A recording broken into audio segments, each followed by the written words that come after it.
Look at this photo from the year 2000. It's the official launch of the Maruti Suzuki Alto, the vehicle that stepped in to replace the legendary Maruti 800 and became India's best-selling car. This line graph shows the scale of success. Since its launch, the Alto crossed the 5 million mark, a milestone no other single brand has reached.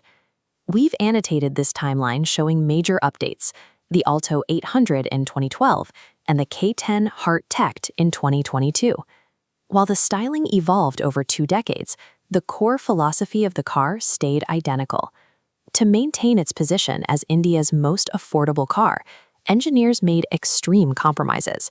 They used thinner sheet metal and stripped out insulation, resulting in high levels of engine noise and vibrations in the cabin. Understanding that history is critical. Whether you're looking at a used 800 or a modern K10, buying any Alto means opting into those exact same cost-cutting realities. Today, budget buyers face a specific dilemma: hunt for a depreciated, dirt-cheap used Alto 800 or invest the extra capital in a brand-new K10. Saving cash up front on an older 800 sounds smart until you realize you're missing out on the power reserves and automated transmission options that make modern commuting bearable. This is the environment where the Alto is designed to perform. It's built for gridlocked city streets, wedging between auto rickshaws and idling in bumper-to-bumper traffic. The new K10 brings modern safety equipment to the table, though experts are still debating how much of a difference these features make given the car's small size. Choosing between them isn't just about spending more money.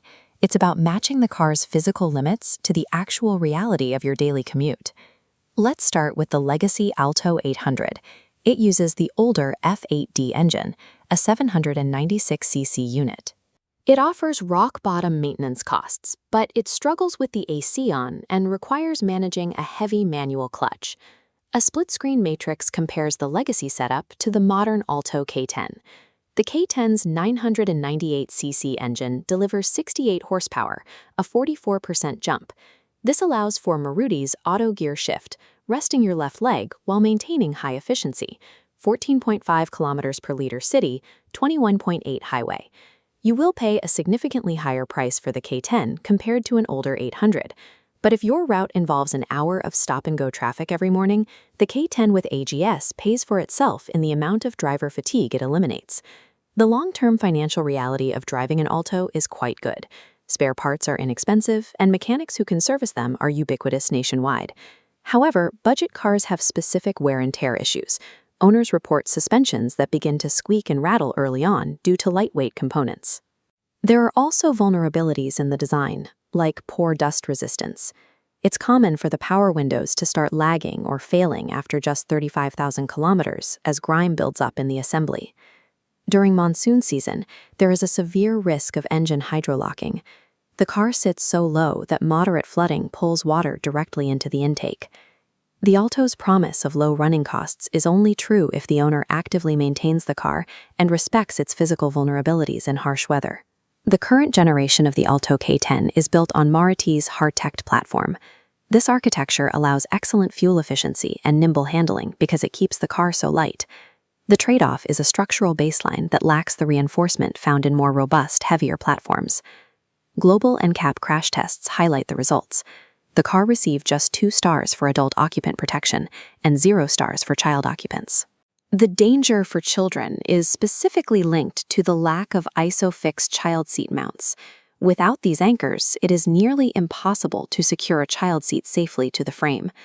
Maruti implemented new countermeasures, adding electronic stability programs and standardizing 6 airbags. But these act as electronic band-aids. They cannot compensate for the lack of structural rigidity in a high-speed collision. While the K10 is much safer than the 800 in low-speed city bumps, it remains structurally inadequate for the risks of high-speed highway driving. The right choice depends entirely on matching the car to your specific driving habits. For tight budgets and short city runs, a used Alto 800 makes sense. For heavy traffic, the new K10 with AGS is ideal. But for highway driving or carrying children, look at sturdier alternatives.